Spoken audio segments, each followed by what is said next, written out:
예, EBS에서 논술 강의하고 있는 임정훈이라고 합니다.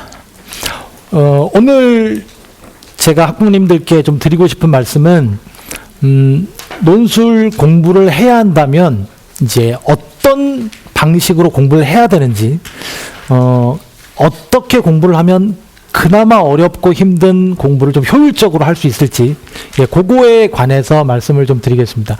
그 제목이 그 피라미드 사고로 정복하는 논술이라고 되어 있습니다. 그 피라미드 사고라는 것은 사실은 제가 만든 건데요.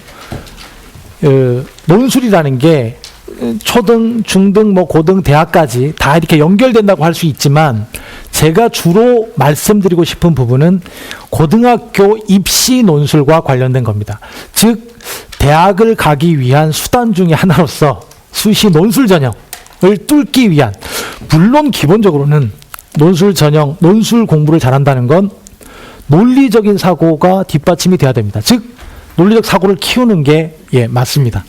근데 이 기본적인 것만으로는 사실은 명쾌한 해답이 되기 좀 힘들죠. 그렇지 않습니까? 그 매번 우리 대학교 수석 합격자 인터뷰를 하게 되면 어떻게 공부했나요? 예, 학교 수업 열심히 듣고, 예, 틈틈이 암기영어 공부하고 국영수 위주로, 자, 이렇게 얘기를 합니다. 맞는 말입니다. 맞는 말인데 사실은 공부를 수석하지 못한 학생들에게 와닿는 건 별로 없는 겁니다. 자, 그런 점에서 그 논술 공부는 이렇게 해야 된다. 즉, 책을 많이 읽고 생각 많이 하고 많이 써보면 된다. 맞는 말입니다. 누구든 그렇게 하면 논술을 잘할 수 있지만 역시나 아무에게나 해당되는 말은 아닌 것 같습니다. 그래서 그런 점을 조금 더 구체화시켜서 어떻게 공부를 하면 논술 문제를 조금 더 합격에 접근할 수 있을까, 이걸 고민하다가 제가 피라미드 사고라는 방식을 아이들과 수업을 하게 되었습니다. 사실은 그런 생각이 좀 드는 것 같습니다. 이 논리적 사고라는 것은 사실은 왜 필요하냐면 똑똑해지기 위해서 필요한 게 아니라요, 서로 말이 통하기 위해서 기본적으로 필요한 겁니다. 이게 되게 어려운 말인데요. 우리는 어떤 사람과 얘기를 할 때 말이 안 통하는 경험을 가지고 있습니다. 근데 이거는 사람이면 발생할 수밖에 없는 문제예요. 사람이면. 그나마 말이 조금 더 통하고 그나마 서로 이해가 되는 건 논리적인 요소가 증가할수록 그렇게 되는 겁니다. 왜냐하면 사람은 논리적이기만 한 건 아니거든요. 사람은 감정적이기도 하거든요. 그래서 상대방이 맞는 말을 하는데도 수용하기 어려울 때가 훨씬 더 많습니다. 저도 매번 겪거든요. 우리 아이가 어리니까 저렇지, 어린데 저럴 수 있지라고 생각을 하면서도 말이 안 되는 행동을 할 때는 화가 나기도 하거든요. 그러니까 그래서 논리적인 논술이라는 게 제일 베이스는 거기에 있는 겁니다. 사실은 이 심정을, 어머님들이 지금 여기 와서 앉아 계신 이 심정을 아이들이 알겠습니까? 그러니까 어머님들은 힘든 아이들 대학을 어떻게 갈까 힘들게 하는데, 이걸 위해서 어쨌든 시간을 쪼개서 여기 와서 사실은 직접적인 내 문제가 아닌 거를 이렇게 듣고 있습니다. 아이들이 만일에 어머님들이 어려움에 처했다, 몸이 좀 편찮으시다, 그럼 어머니 건강을 위해서 건강 설명회를 가서 앉아서 들을까요? 메모할까요? 예, 그렇지는 않을 것 같습니다. 물론 이런 게 모든 사람의 입장 차이고 모든 사람이 갖고 있는 다른 점들입니다. 이런 것들이 조금 더 원활하게 소통되기 위해서 사실은 논술이 필요한 거거든요. 그게 일상적인 대화나 여기서 넘어서서 어떤 학문적인 영역으로 갈수록 점점 더 중요해지는 겁니다. 더 정확하게 얘기하지 않으면 학문적 연구가 발전이 안 되는 겁니다. 그러다 보니까 점점 더 정교하게 논리적인 구조를 짜 나가는 게 학문이니까 대학에서 논술고사를 보는 겁니다. 즉 논리적인 베이스가 탄탄한 학생은 책을 좀 덜 읽었어도 대학교에 와서 충분히 학문을 공부할 수 있는 겁니다. 토론하고 소통 제대로 해가면서. 그게 논술이거든요. 자, 그래서 제가 생각하는 그 대학이 원하는 논술 전형으로 뽑고 싶은 학생은, 즉 합격하는 답안을 쓰는 학생은 어떤 것일까? 예, 제가 생각이 이렇습니다. 차별화된 사고가 드러나는 답안이 대학이 원하는 겁니다. 즉 대학은 문제를 내기 위해서 상당히 많은 고민을 하지만 사실은 그 면접도 같은 맥락인데요. 어머님들이 심사위원이 돼서 어떤 대상자들 가운데 좀 똑똑해 보이는 사람, 논리적인 사람을 뽑아봐 이래도 제가 감히 판단하건대 대학에서 뽑는 것과 크게 다르지 않습니다. 크게 다르지 않습니다. 그게 달라진다면, 우리는 흔히 그런 얘기 많이 하거든요. 그 논술 전형은 누가 붙는지 알 수가 없다. 운 아니냐? 예, 그렇게 얘기를 사실은 많이 합니다. 예, 운 아닙니다. 그게 운이면 이렇게 10년, 20년 가까이 지속될 수도 없을 뿐더러 또 운이 아니라 제가 좀 전에 말씀드렸듯이 어머님이 뽑아도 그 친구를 뽑을 겁니다. 대학에서 뽑았던 그 친구, 다른 친구를 떨어뜨리고. 왜냐하면 어머님들이 어떤 답안을 100장을 이렇게 본다고 하면 분명히 지식을 몰라도요, 똑같은 답안이 95개고 5개가 좀 다릅니다. 진짜입니다. 그냥 논술 문제 답안이 내용을 모르고 답안을 제가 드리잖아요. 이거 애들이 쓴 겁니다. 이번에 쓴 겁니다. 드리잖아요. 읽어보면 처음에는 무슨 말인지 잘 모르겠는데 읽다 보면 이상하게 애들 답안이 다 똑같습니다. 똑같고 그 다음에 뭔가 5명 정도 약간 다릅니다. 거기에 이제 주목하기 시작하는 겁니다. 이게 현실이에요. 그러니까 무슨 모든 100명의 답안이 다 다르고 이게 아닌 겁니다. 왜냐하면 한번 생각을 해보십시오. 시험 문제가 우리 사회는 너무나 경쟁이 심해서 되게 각박합니다. 그래서 잘 사는 사람은 잘 살고 못 사는 사람은 못 삽니다. 자, 여러분들은 이거에 대해서 우리 사회가 앞으로 어떻게 됐으면 좋겠는지 견해를 제시해 보세요. 이렇게 질문이 만일에 주어졌습니다. 어머님들이 답을 하신다면 학생들은 어떤 답을 쓸까요? 이게 대학이 논술 문제를 내는 방식입니다. 그러면 95명이 어떻게 쓴다고요? 예, 어머님들 머릿속에 떠오르는 생각이 있죠. 그겁니다. 어떻게? 각박한 세상에서 경쟁이 너무 심해지면 안 되죠. 그래서 좀 남을 어떻게 배려해야 됩니다. 이기려고만 하지 말고. 이게 우리가 알고 있는 맞는 말입니다. 틀린 말은 절대 아닙니다. 하지만 이게 서울대학교 논술 있던 시절의 정시 논술 문제였습니다. 서울대학교 논술 채점 위원장께서 채점을 하고 난 다음에 평가한 말이 그거였습니다. 우리는 자기 주장을 강하게 하는 학생을 뽑기를 원했다. 예를 들면 경쟁을 더 심화시키자라고 말할 수 있는 학생을 원했다, 이렇게 말합니다. 물론 경쟁에서 누구는 죽고 이렇게 가자는 게 아닙니다. 경쟁이 하나의 또 다른 해법이 될 수 있다라고, 즉 공정한 경쟁이 이루어진다거나 경쟁할 수 있는 판을 잘 깔아둔다거나 하면 경쟁만으로, 왜냐하면 경쟁을 나쁜 것으로 몰아버리면 우리가 살고 있는 대부분의 세상은 다 경쟁사회입니다. 이걸 다 부정하는 게 되거든요. 즉 생각을 안 해본 겁니다. 여기서 좀 더 고민은, 그래서 무조건 나쁜 말을 쓰라는 게 아닙니다. 착한 말을 쓰면 떨어지고 이런 개념이 절대 아니라 고민을 한 번 더 해보라는 얘기입니다. 즉 서울대가 얘기하는 경쟁에 관한 나름의 차별화된 답안은 이런 방식이었습니다. 근데 이제 입시라는 게 조금 어려운 게 뭐냐면, 서울대가 이런 논평을 하나 내잖아요. 그럼 그 다음부터 아이들이 그 다음에 어떤 문제가 나오잖아요.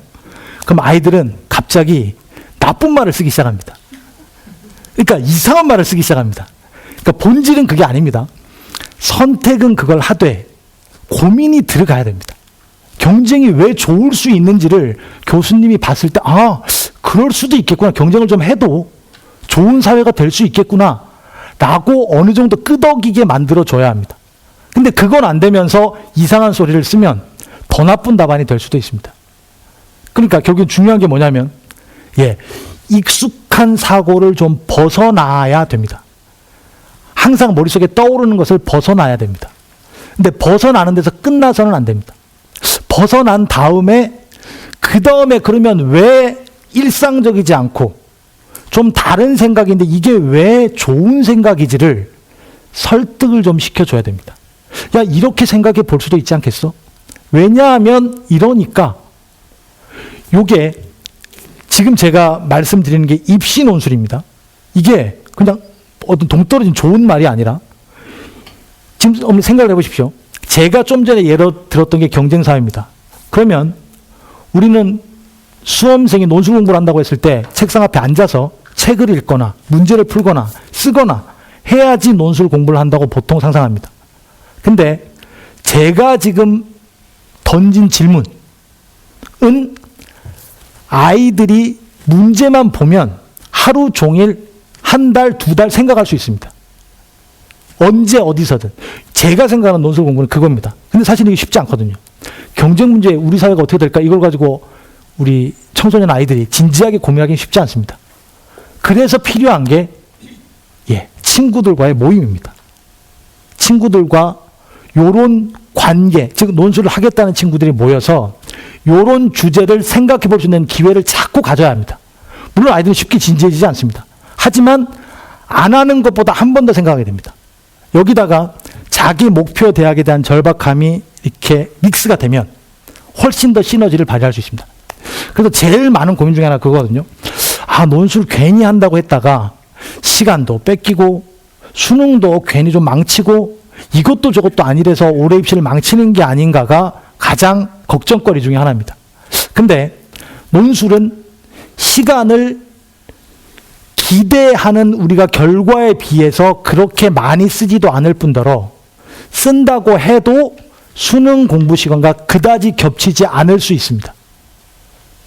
그러니까 이게 극단적인 생각을 버리고 수용해서 더 좋은 방법을 찾아 나가고자 한다면, 그래서 제가 항상 제안하는 기본적인 방법은 그겁니다.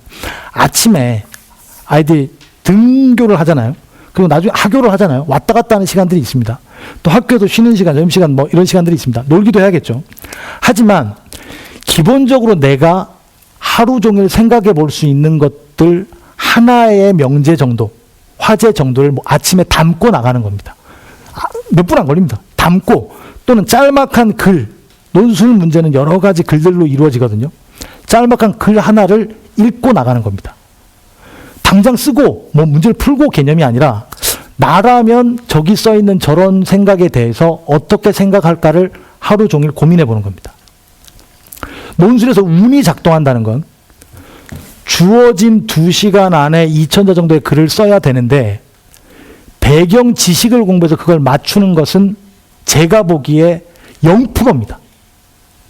세상에 지식은 너무나 많고 그게 나온다고 해도 문제가 달라지면 전혀 다른 답안이 나와야 되기 때문에 0%입니다. 근데 논술 공부를 별로 안 한 것 같은데 쟤는 어떻게 자신 있게 쓰고 나왔고 자기 생각을 막 쓰고 나왔지? 그래서 왜 붙었지? 제가 보기에 쟤는 운이 좋아서 기도를 열심히 해서 붙은 게 아니라 그 문제에 대해서 나름 혼자 언젠가 고민을 굉장히 많은 시간 동안 해봤던 학생이 문제를 받았더니 내가 생각해본 그거에 대해서, 그래서 남들은 2시간 생각할 걸 나는 과거에 3시간, 4시간, 5시간, 6시간을 생각해 봤던 문제인 겁니다. 또 이 생각을 하다 보니까 자꾸 궁금하고 뭔가 다 해답이 안 나오니까 친구한테도 물어보고 선생님한테도 물어보고 하다가 나름 하나의 답이 아니라 나름 여러 방향을 모색해 본 겁니다. 근데 갔더니 문제 나 이거 생각 좀 해봤던 건데 쓴 겁니다. 근데 분명히 그때 했을 때 선생님은 이런 얘기도 했었고 이런 생각도 있었고 나는 이렇게 생각했는데 이게 나오는 게 다른 답안이 되는 겁니다. 이게 아니면 애들은 뭐라고 쓰냐면 자기가 알고 있던 거 제일 편한 걸 씁니다. 환경 문제에 대해서 문제가 나왔습니다. 자, 앞으로 우리나라의 환경, 지구의 환경에 대해서 대책을 제시하시오. 자, 뭐라고 쓰겠습니까? 서강대 교수님이 그렇게 말씀하셨습니다. 학원에서 배운 학생들이 천편일률적인 답안을 써냈다. 환경을 위해서는 지속 가능한 개발을 해야 된다라고 또 95%의 학생이 그렇게 쓴 겁니다. 학원에서 배웠다고. 요즘 학원에서 그렇게 가르치지는 않는 것 같습니다. 즉 교과서에 그렇게 나와 있습니다. 교과서에. 그러니까 아이들은 그렇게 쓰는 겁니다. 즉 자꾸 너 생각을 좀 해서 너는 생각이 뛰어난 학생이라는 걸 나에게 보여줘, 이렇게 대학 교수님이 자꾸 주문을 하는데 시험장 안에서 생각을 안 하고 자꾸 답을 쓰는 겁니다. 답을. 교과서에 있는 거 말고 딴 거 쓰면 나 떨어지지 않을까라고 생각하는 겁니다. 딴 걸 써 계속 얘기하는데. 예, 이게 논술입니다. 기본적으로. 그러니까 아이들이 어려워할 수밖에 없습니다. 왜냐하면 생각하기를 즐기는 사람은 우리나라에서는 다소 특이한 사람이거든요. 아이들, 10대가 누가 생각하길 좋아합니까? 생각 안 하길 좋아합니다. 그냥 생각 없이 살았으면 좋겠다고 생각합니다. 그렇기 때문에 논술이 좀 어렵습니다. 하지만 사람은 어느 정도는 이율배반적이죠. 그렇게 싫어하면서 경쟁률은 100대 1입니다. 즉 논술 전형에 다 지원을 합니다. 자연계는 조금 다릅니다. 자연계는 수학, 과학에 대한 심화 지식에 기반합니다. 즉 인문계는 조금 더 지식 의존도가 떨어지는 반면에 자연계는 인문계보다는 조금 더 지식 의존도가 높아진다고 보시면 됩니다. 그래서 논술 시작 시기도 자연계는 조금 심화가 안 돼 있다면, 즉 수학이라든가 과학 선택에 있어가지고 심화를 끝내고 시작하는 것도 자연계 쪽에서는 좀 더 좋은 방법이 될 수 있습니다. 그렇게 생각하시면 되겠습니다. 자, 그래서 이걸 기르기 위해서 우리는 뭘 어떻게 공부를 해야 되느냐 했을 때, 대학이 저렇게 추상적인 말로 학생들 평가한다고 얘기를 합니다. 그래서 제가 아까 차별화된 사고로 뭉뚱그렸는데 그 사고들을 하나하나 보니까 저런 것들입니다. 이해력, 논증력, 창의력, 표현력. 예, 다 좋은 말입니다. 예, 이해력. 무슨 말인지 알아들어야 됩니다. 예. 논증력. 아, 그렇지. 네 말이 맞다. 설득시켜야 됩니다. 창의력. 아까 말한 대로 다 경쟁 안 좋다라고 얘기할 때 나름 경쟁할 수 있어야 한다라고 얘기해야 됩니다. 표현력. 무슨 말인지 알아들을 수 있어야 됩니다. 여기에는 글씨도 포함됩니다. 그래서 제가 논술 수업을 시작할 때 제일 먼저 하는 건 가장 고치기 쉬운 것부터 고치자. 즉 붙기 위해 필요한 게 100가지라면 가장 빨리 가장 쉽게 고칠 수 있는 것부터 고쳐서 합격의 퍼센트를 1%씩 올려가자, 이렇게 얘기를 합니다. 제일 쉬운 게 1번 글씨입니다. 경험상 글씨를 못 쓰고 붙는 경우는 거의 없습니다. 제가 지금 여기서 이걸 힘주어 말하는 것도 웃기다고 생각합니다. 저도. 하지만 아주 중요합니다. 왜? 제가 10년 넘게 경험하면서 글씨를 잘 쓰는 학생들이 무조건 합격률이 훨씬 뛰어납니다. 그러니까 이게 얼마나 좋은 팁입니까? 잘 쓰면 됩니다. 필체가 안 좋은 게 상관이 없습니다. 필체의 문제가 아니라 정성이 들어갔느냐 혼이 들어갔느냐. 우리는 어떤 선과 면, 글씨, 그림, 사람의 인상, 외부를 시각적으로 인식을 할 때 아름다움을 무조건 고려하게 되어 있습니다. 즉 글씨를 보면 이 친구가 얼마나 진지하고 생각이 깊은 학생인지가 글씨에서 어느 정도 드러납니다. 그러니까 사람들은 느낍니다. 그렇기 때문에 글씨가 중요한 겁니다. 대신 고치기 쉽거든요. 학생이 제가 이렇게 열변을 토하는 말을, 야, 글씨는 붙는데 진짜 중요해를 이해만 하면 5분 만에 고쳐집니다. 5분 만에. 예. 근데 알긴 알겠는다고 건성으로 들으면 6개월 내내 안 고쳐집니다. 웃긴 거죠. 내용이 아무리 좋아도 합격률 1%는 떨어지는 겁니다. 1% 금방 만들 수 있는데. 자, 그래서 제가 보통 이렇게 되게 강하게 얘기를 합니다. 하지만 결국에 핵심은 글씨가 명필이라고 무조건 붙지는 않겠죠. 예, 나머지입니다.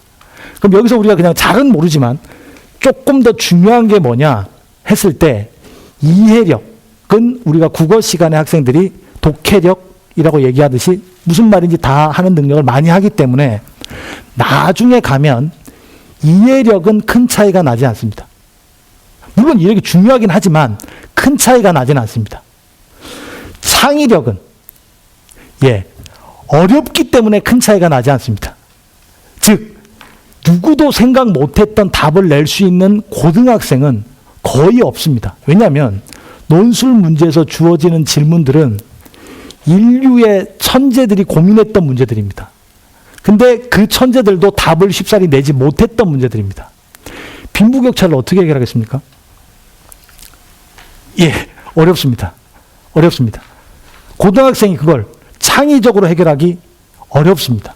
그렇기 때문에 가장 중요한 건 이해력이 출발이 돼야 되지만 논증력입니다. 이게 뭐냐면 나는 이렇게 생각해가 분명히 드러나야 됩니다. 짜장면 먹을래? 짬뽕 먹을래? 뭐 아무거나. 이게 우리들 한국 사람들의 정서입니다. 편안하게. 그래서 어떤 질문 A 할래? B 할래? 이렇게 논술에서 물으면 학생들은 A도 하고 B도 하자 이렇게 얘기를 합니다. 성장이 좋아, 분배가 좋아하면 일정 정도 성장도 중요하고 일정 정도 분배도 중요해서 잘 조화를 이루어야 한다가 95%의 답입니다. 근데 이건 누구나 주제가 다 바뀌어도 누구나 다 답할 수 있는 내용입니다. 대학은 그걸 원하는 게 아닙니다. 성장하자, 분배하자, 이걸 원하는 겁니다. 그래 놓고 그 다음에 성장을 왜 해야 되냐면 이게 더 좋냐면 분배는 이런 문제가 있고 성장도 이런 문제가 있지만 그래도 성장이 이게 좀 더 우리의 삶을 윤택하게 행복하게 만들 수 있지 않을까라고 쓰면 됩니다. 근데 요게 안 되는 겁니다. 그러니까 학생들이 그거부터 깨야 됩니다. 되게 불안해하거든요. 내가 쓰는 이 말 쓰면 나를 이상하게 보지 않을까 이렇게 생각합니다. 맨날 답만 맞추는 연습만 해왔기 때문에. 근데 그게 아니라 자신감을 계속 가져야 됩니다. 내가 불안해할 건 분명히 내가 쓴 말에 누가 왜 이랬을 때 답할 게 없을 때 불안해져야 됩니다. 계속 그것만 답할 수 있으면 괜찮아지는 겁니다. 자, 이게 논술입니다. 그래서 이게 그 방법론적으로 피라미드 사고는 여기 뒤에 있습니다. 자, 복잡하죠.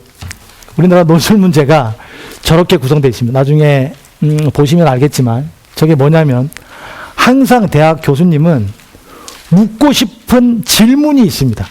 되게 재미없고 진지한 질문들입니다. 그거를 묻기 위해서 여러 글들을 제시합니다. 수능과 다른 점이 뭐냐면 수능은 제시문, 지문 하나에 문제가 여러 개가 들어가 있는데 논술은 지문이 여러 개입니다. 지문이 여러 개입니다. 그래서 견해가 많죠. 그래서 저렇게 쟁점에 대해서 견해들을 그릴 수 있어야 됩니다. 자, 아이들이 이걸 합니다. 처음에 아이들이 이걸 하게 되면 어떤 학생들은 신세계, 어떤 학생들은 외계어 이렇게 느낍니다. 무슨 말인지 모르는 거죠. 신세계인 학생들은 저렇게 하니까 생각이 좀 되는구나. 논술 문제가 이렇게 읽을 때 뭘 해야 될지 몰랐는데 내 나름대로 정리가 좀 되는구나. 자, 요렇게 판단을 하게 됩니다. 그래서 이거는 입시 논술을 위한 방법론입니다. 그래서 어머님들이 시험에 대학을 다시 가실 게 아니라면 이 부분은 그냥 넘어가는 걸로 하겠습니다. 그래서 연세대학교 논술 문제를 한 개를 잠깐 보시겠습니다. 문제를 알아야지 어떻게 공부해야 저 문제에 답을 할지를 알 수 있을 것 같으니까요. 그래서 제시문 가나다는 대립하는 상황을 해결하는 서로 다른 방식에 관한 것이다. 세 방식의 차이점을 설명하시오. 자, 요게 연세대학교는 저런 문제를 내고 학생들을 뽑습니다. 보통 한 700명에서 800명, 지금 2016년도는 783명 정도 뽑을 예정이라고 알고 있습니다. 683명 정도 되겠네요. 100명씩 줄었으니까. 저 질문을 가지고 수능이 4개 합 6 정도 되는 학생이면 뽑습니다. 과거에 우선 선발이 있을 때는 1등급 4개 합 4등급 뭐 이렇게 강했었는데 조금 완화된 겁니다. 그래서 저 문제에 대해서 대립하는 상황을 해결하는 서로 다른 방식에 관한 것, 제가 아까 서두에서 경쟁하는 게 좋겠습니까 나쁘겠습니까 이렇게 물었죠. 여기는 3가지가 나옵니다. 대립하는 상황을 해결하는 방식 3가지. 요게 제시문의 여러 가지 상황들로 나오는 겁니다. 그래서 쟤는 어떻게 해결하지? 어떤 게 제일 좋지? 이렇게 묻는 겁니다. 결국에 제가 아까 말씀드렸듯이 이해력을 기본으로 한다면 아이들이 결국 해야 할 건 대립할 때 사람들이 쉽게 말하면 엄마 아빠가 부부싸움을 할 때 이렇게 해결하는 게 제일 좋아. 왜냐하면 이렇기 때문에. 자, 이걸 설득시키면 되는 겁니다. 대립하는 상황 모두에게 다 해당되는. 제가 분당에 사는데요. 그 분당에 보호관찰소가 저희 동네에 이렇게 들어오려고 하는 모양입니다. 그럼 플래카드가 막 붙죠. 이미 딴 데서 한 군데서 워낙 많은 반대 시위 때문에 저희 지역으로 넘어온 모양이에요. 근데 저희도 지금 이렇게 아직 확정이 안 돼 있습니다. 대립하는 상황이죠. 국가는 이걸 어쨌든 어디에 위치시켜야 하고 그 지역 주민은 반대하고 있고 또 반대하는 사람들도 뭐 나쁜 사람들이라고 할 수는 없죠. 플랜카드 문구가 막 이렇습니다. 우리 아이들을 어떻게 할 것이냐 이렇게 써 있습니다. 저 질문은 그 상황에도 적용이 돼야 됩니다. 저 질문은 친구들 5명이 중국집 가서 뭘 먹을지를 결정할 때도 적용이 돼야 됩니다. 야, 우리 뭐 먹지? 오늘 점심 가서 짜장면, 난 짬뽕, 짜장면, 짬뽕. 다 다르네? 어떡하지? 여기 지금 통일시켜야 된다는데, 자, 이랬을 때, 어떻게 해결하죠? 예, 이게 논술 문제입니다. 교과서에 답 없습니다. 어떤 책을 봐도 답은 별로 없습니다. 또, 어떤 책을 볼 필요가 없는 게, 저거에 대해서 나름대로 천재들이, 즉, 유명한 학자들이, 나름대로 이렇게 하는 게 좋아, 이렇게 하는 게 좋아, 이렇게 하는 게 좋아를 다 글로 주었습니다. 물론 그 글이 시일 수도 있고요. 소설일 수도 있고 그냥 비평일 수도 있습니다. 또는 그림일 수도 있습니다. 또는 숫자일 수도 있습니다. 근데 그거 가지고 이제 선택해서 네가 한번 견해를 제시해봐. 자, 요게 연세대학교 논술 문제입니다. 자, 내신도 안 돼. 수능 성적도 안 돼. 논술로 대학을 가야겠고 쉽지 않죠. 수능 성적을 올려서 연세대학교를 들어가는 것만큼 논술을 통해서 연세대학교를 들어가는 것도 어렵습니다. 즉 머리가 아파야 되죠. 재능이 없거나 정말 의지가 없으면 논술 전형을 통해서 대학 가기도 쉽지 않습니다. 그러니까 특히나 다른 과목은 어느 정도 열심히 끌고 가면 되는 경향이 있습니다. 우리나라 수능의 경우에는. 특히나 제가 EBS에서 강의를 하고 있지만 EBS 연계율이 높아질 70% 정도를 계속 유지해 왔기 때문에 사실은 공부를 많이 안 했던 학생도 EBS 교재만 많이 풀면 어느 정도 점수는 무조건 성실하기만 하면 억지로라도 하기만 하면 받아야 됩니다. 받을 수 있습니다. 그게 수능의 실체입니다. 물론 최상위가 되긴 좀 힘들 수 있지만 근데 논술은 붙잡아서 앉혀놓고 읽고 써 해가지고는 절대 실력이 늘지 않습니다. 뭐 글씨는 좋아질 수 있고 문장은 좋아질 수 있겠죠. 왜냐하면 우리가 터치할 수 없는 머릿속의 변화가 일어나야 되기 때문에 그렇습니다. 왜? 그걸 묻고 있으니까요. 문제가. 근데 생각을 해보십시오. 여러 가지 견해들이 있고 막 이렇지만 이거를 공부하는 가장 좋은 방법은 뭐겠습니까? 짜장면 짬뽕 먹을래? 너 뭐 어떻게 할 거야? 야, 그래서 그중에 분명히 애들 보고 시키면 야, 우리 통일 이렇게 하자 라고 자기들끼리 얘기할 겁니다. 그중에 누군가 장난스럽게 얘기했는데 그게 말이 될 수도 있는 겁니다. 그게 좀 고상한 말로 답안지에 써질 수 있다면 합격한 학생이 되는 겁니다. 그러려면 태도 자체가 우리 주변에서 생활을 할 때 저런 문제들을 받아들이고 해결하려고 해봐야 됩니다. 그러니까 머리를 써봐야 되는 거죠. 계속. 이런 것에 익숙해지면 이제 눈에 보이는 거의 모든 것들이 자기에게 하나의 문제화돼서 다가오기 시작합니다. 텔레비를 보다가 드라마에 어떤 장면이 나오잖아요. 근데 저거 드라마를 보면 가짜인데 저는 울고 있습니다. 드라마 가짜인 거 아는데 저는 울고 있습니다. 그러면 진짜가 더 슬픈 거야? 가짜가 더 슬픈 거야? 이런 의문이 생길 수가 있습니다. 그러면 결론을 내려보는 겁니다. 진짜가 더 슬플까? 가짜가 더 슬플까? 다큐멘터리를 정말 슬픈 다큐멘터리를 틀어주는 게 더 슬플까? 어떤 상황을 극적인 상황을 만들어서 보여주는 게 더 슬플까? 이게 내 고민입니다. 그리고 결론을 내리는 겁니다. 그런 생각도 좀 해봅니다. 이 대학을 가기 위해서 우리가 논술 공부를 지금 하고 있긴 있지만 이런 걸 계속 하다 보면 우리가 흔히 요즘 학생들이 신문방송학과 이렇게 매체 쪽에 종사하기를 되게 선호하는 경향이 있습니다. 그러면 이제 매체에 가면 뭐 기자가 되거나 뭐 PD가 되거나 자기 프로그램을 만들거나 하겠죠. 그랬을 때 좋은 PD가 되는데 이런 것들이 빠져 있으면 될 수 있을까요? 결국에는 지금 이제 미래 사회는 우리가 입시의 바탕이 이거라서 그렇지만 세계적인 트렌드이기 때문에 나중에 대학을 가서 그 다음에 우리 자녀가 어떤 인간으로 살아갈 것인가 했을 때 아주 중요한 부분 중에 하나라고 저는 생각을 합니다. 물론 아이들과 수업을 할 때는 그런 부분을 빼고 얘기를 하지만 기본적으로 그렇습니다. 그래서 이게 습관화가 되면 입시뿐만 아니라 분명히 제가 맨날 농담으로 그렇게 얘기를 하거든요. 아이들에게. 나는 너희들, 사람은 누구나 꿈을 크게 꿔야 되는데 내 꿈은 뭐냐면 너희들을 대학에 붙이는 것도 나에게 참 기분 좋은 일이다. 근데 나는 대학이 중요한 게 아니라 실리콘밸리에 가서 훌륭한 벤처 사업가, 아주 창의적인 사업가가 돼서 나에게 왕복 비행기 티켓을 보내주는 사람이 아주 기다려진다 이렇게 얘기를 합니다.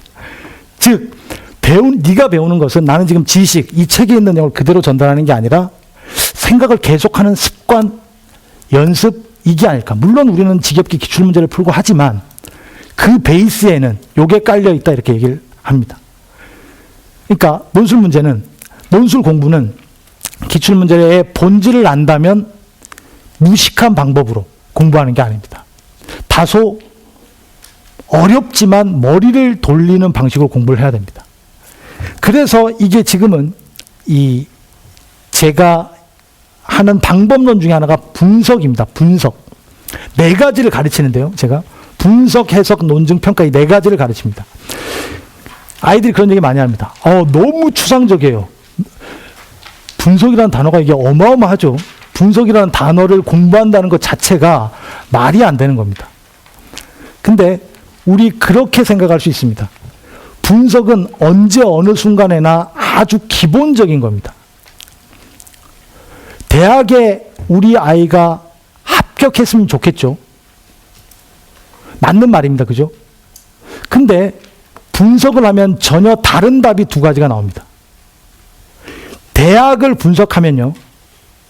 붙고 싶은 대학과 붙어도 별로인 대학이 있습니다.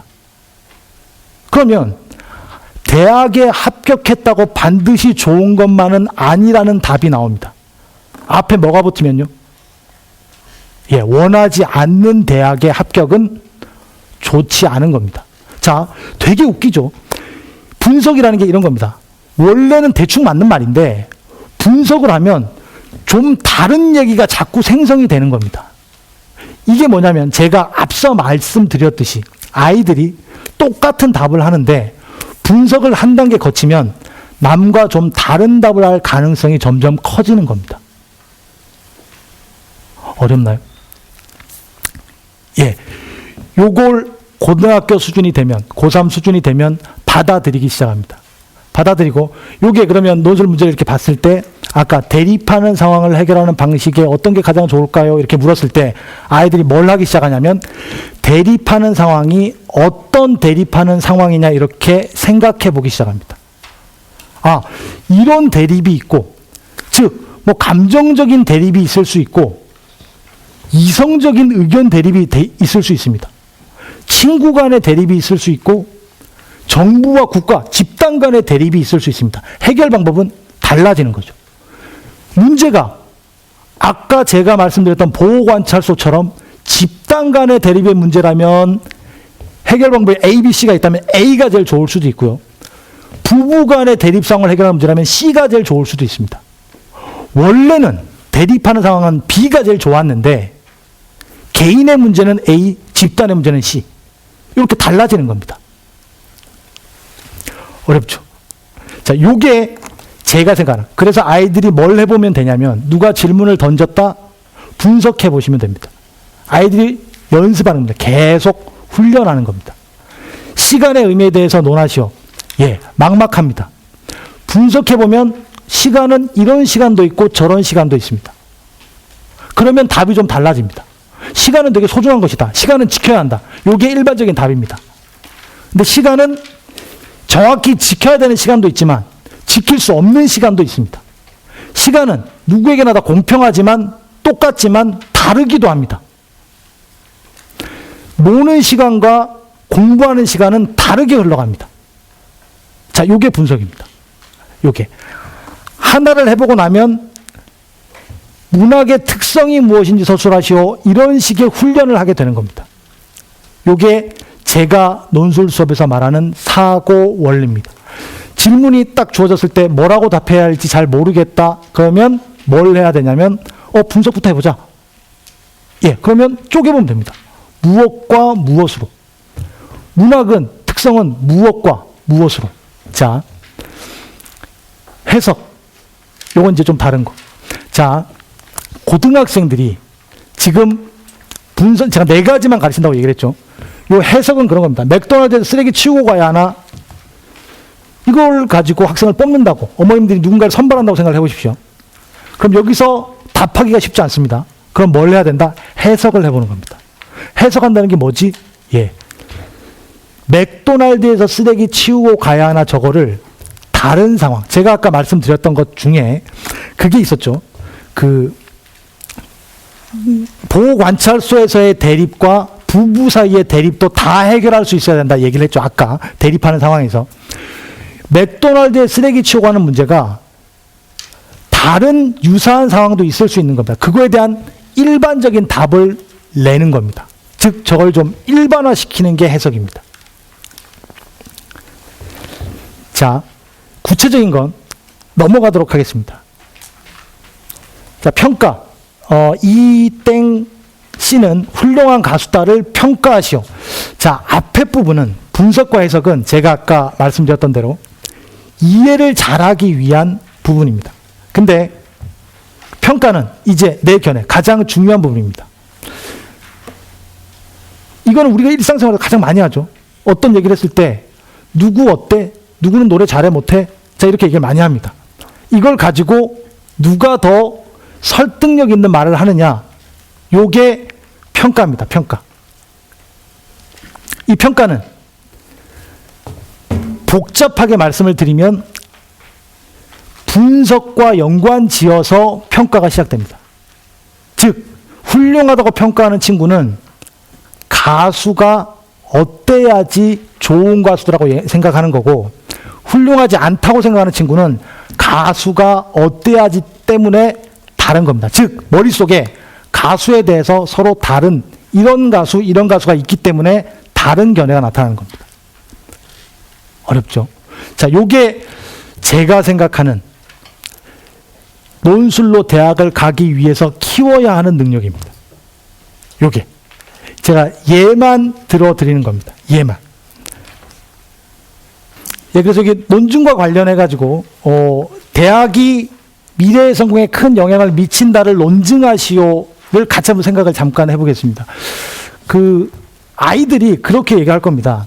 그 대학 가서 무슨 소용이 있어? 대학 안 가도 되지 않아?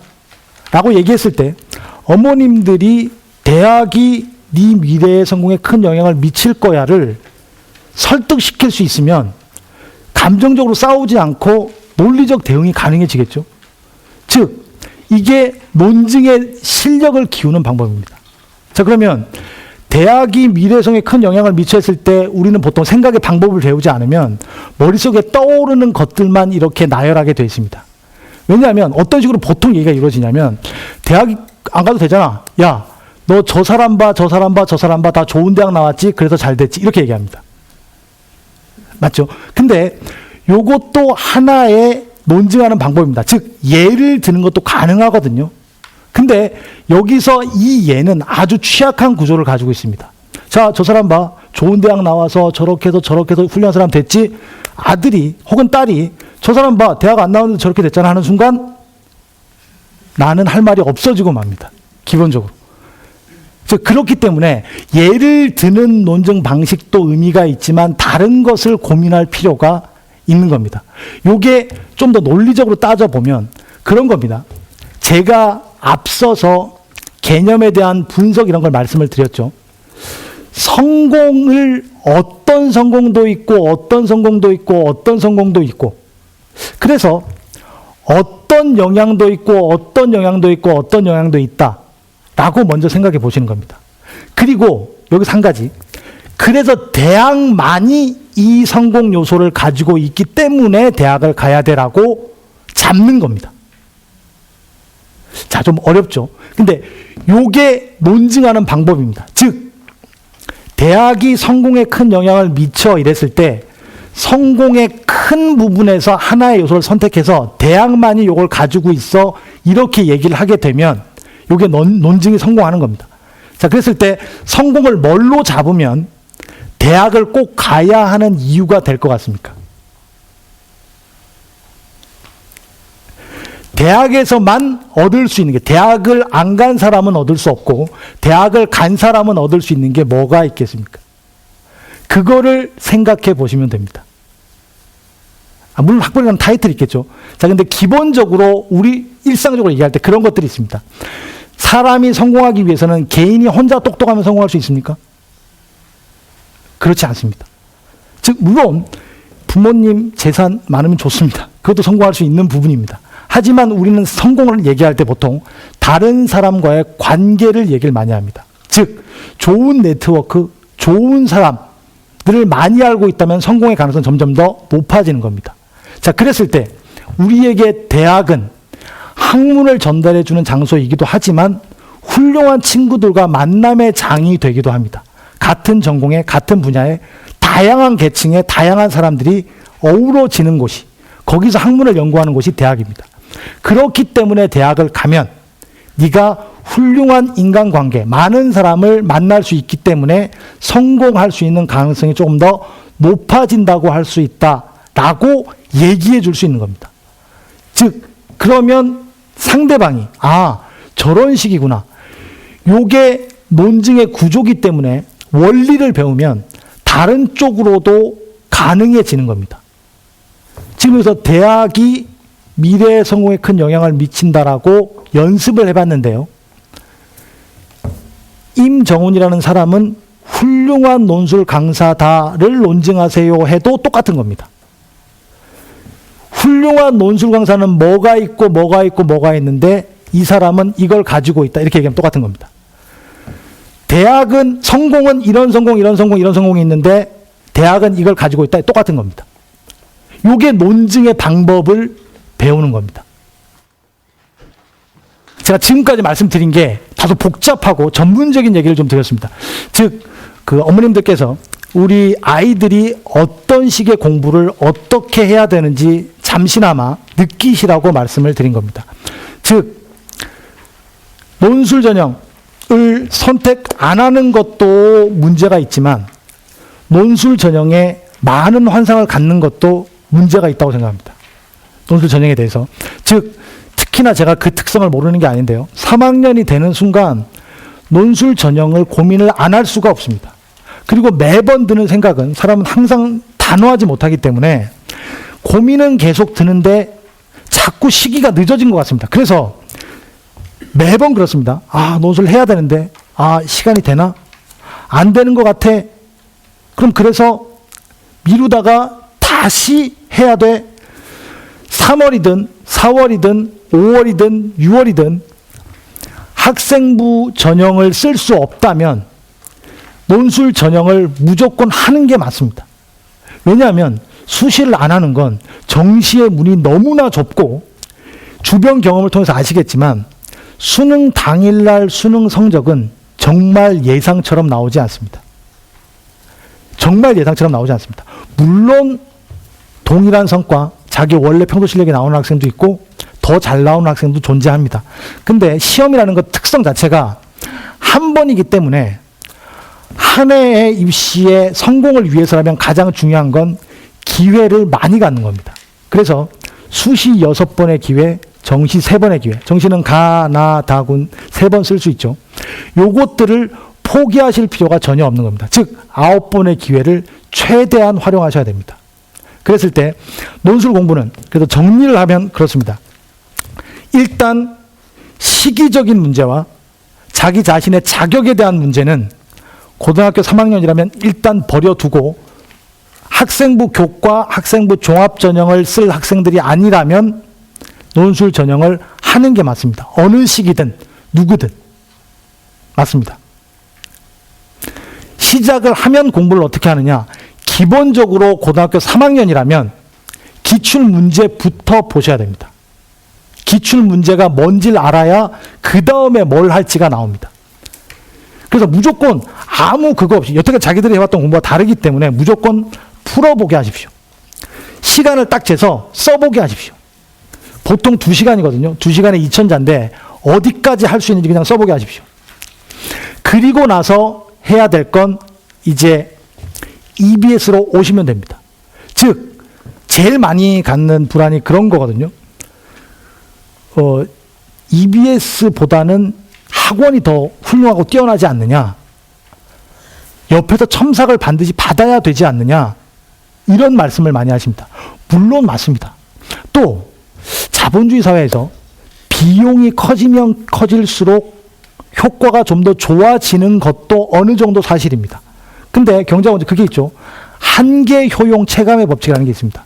돈을 무조건 많이 들인다고 계속 효과가 좋아지는 게 아닙니다. 어느 정도는 한계치가 있습니다. 그랬을 때 돈을 들이지 않고 또는 주변에 의존하지 않고 논술 공부를 시키는 게 훨씬 더 본질적인 겁니다. 제가 아까 말씀드렸죠. 논술 공부는 앉혀놓고 끌고 가서 되는 공부가 아닙니다. 그거는 자기가 느끼고 알아서 해야 되는 공부입니다. 그렇기 때문에 EBS는 무료지 않습니까? 제가 EBS 홍보대사가 아닙니다.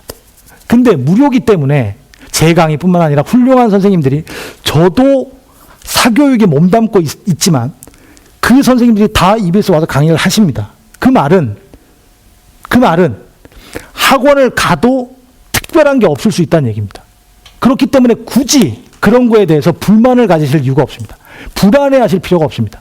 아이들 보고 시간 정해서 듣고 쓰고 복습하고 확인해, 이렇게 가이드해 주시면 됩니다.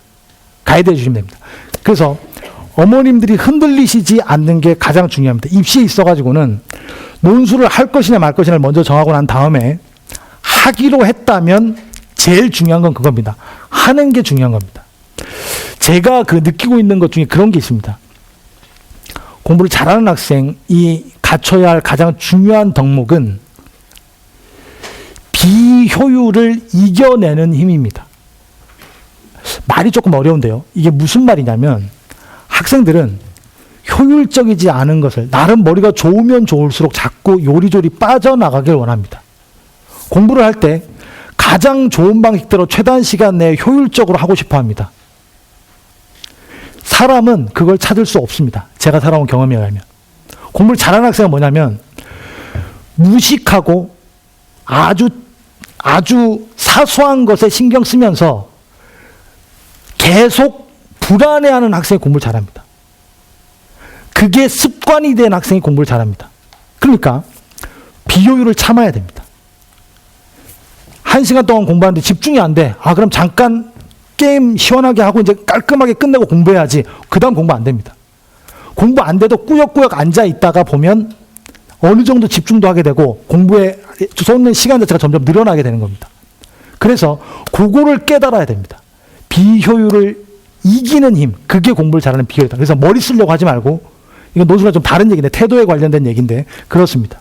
그래서 자녀분들에게 선택을 했다면 비효율 같지만, 인강으로 논술하는 게 비효율 같지만 무조건 시작했으면 끝까지 가도록 독려해 주십시오. 그리고 아이들이 중간중간에 계속 흔들리거든요. 이 말도 듣고 저 말도 듣고 친구 말도 듣고 선생님 말도 듣고. 그럴 때만 어머님이 중심을 잡아주시면 됩니다. 즉 어머님들이 좀 고생을 하셔야 아이들이 흔들리지 않을 수 있습니다. 그리고 미성년일 때는, 특히나 고등학교 입시와 관련된 부분은 아이들은 특히나 자기가 보고 싶은 것만을 보기 때문에 어머님들이 좀 더 넓게 보실 필요가 있습니다. 넓게. 제 얘기를 듣고 하나의 얘기라고 생각하십시오. 또 다른 누군가가 얘기하는 게 있지 않겠습니까? 그 부분도 또 하나의 답이 될 수 있습니다. 이게 뭐냐면 제가 아까 말씀드린 피라미드입니다. 우리 아이 입시 어떻게 해야 되지라는 쟁점에 대해서 A, 저라는 사람은 이렇게 얘기를 했습니다. 누군가는 다른 얘기를 할 겁니다. 누군가는 또 다른 얘기를 할 겁니다. 그 중에 뭐가 제일 좋지를 판단하는 게 제가 원래 키우고 싶은 피라미드 사고입니다. 그런 사람이 되면 대학 입시도 성공을 하는 거고 인생에서도 성공을 할 수 있다고 저는 생각을 합니다. 예, 그래서 제가 그 논술 공부와 관련해서 지금까지 여러 가지 말씀을 드렸는데 결국에 제 구체적인 방법론보다는 어머님들이 해주실 기본적인 역할을 마음속에 좀 담아 주셨으면 좋겠습니다. 그래서 제가 마치면서 드리고 싶은 말씀이 이겁니다. EBS 제가 항상 아이들과 함께 하는 말인데요. 꿈을 날짜와 함께 적으면 목표가 되고, 목표를 잘게 나누면 계획이 되고, 계획을 실행에 옮기면 꿈은 실현된다. 좋은 말이죠. 아름다운 말인데, 정말로 저걸 지킬 수 있으면 지금 어머님들의 고민, 아이들의 고민은 다 해결이 될 겁니다. 꿈이 없으면 문제지만, 있기만 하면 무조건 쪼개서 실행하면 됩니다. 예, 이것으로 제 오늘 강의는 마치겠습니다. 들어주셔서 감사합니다.